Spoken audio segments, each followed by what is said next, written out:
নমস্কার বন্ধুরা, আজকের লার্সেন টুকরো তাদের কোয়ার্টার ওয়ান রেজাল্ট পাবলিশ করেছে। চলো দেখে নেওয়া যাক। প্রথমে আমরা ফিগারটা চেক করব। এখানে সমস্ত ফিগার কোটিতে আছে। এরপরে আমরা সিকোয়েন্স চেক করব। 30শে জুন 2025, 30শে June 2026। Okay, year on year, 31শে মার্চ 2026, 30শে জুন 2026, কোয়ার্টার অ্যান্ড কোয়ার্টার। ঠিক আছে। এরপরে আমরা কোম্পানির টোটাল রেভিনিউটা দেখব। আগের কোয়ার্টারে ছিল 82,762 কোটি। এই কোয়ার্টারে হয়েছে 67,941 কোটি এবং আগের বছরে ছিল 63,678 কোটি।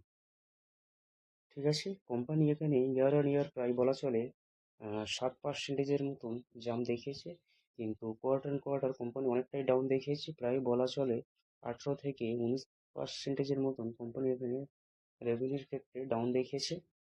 এবার আমরা কোম্পানির টোটাল এক্সপেন্সটা দেখব। আগের বছরে ছিল 59,176 কোটি, এবছর সেটা হয়েছে 63,396 কোটি এবং আগের কোয়ার্টারে ছিল 75,999 কোটি। ঠিক আছে, কোম্পানি তাদের খরচ মোটামুটি কন্ট্রোলে রেখেছে। চলো এবার আমরা কোম্পানির নেট প্রফিটটা দেখব।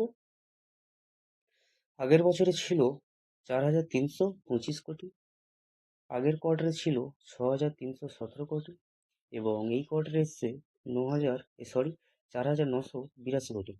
কোয়ার্টার অ্যান্ড কোয়ার্টার কোম্পানি এখানে অনেকটাই ডাউন দেখিয়েছে এবং কিন্তু ইয়ার অন ইয়ার কোম্পানি একটু জাম্প দেখিয়েছে। প্রায় বলা চলে 15 থেকে 16%-এর মতন জাম্প রেখেছে। চলো এবার আমরা কোম্পানির সিপিএসটা দেখি।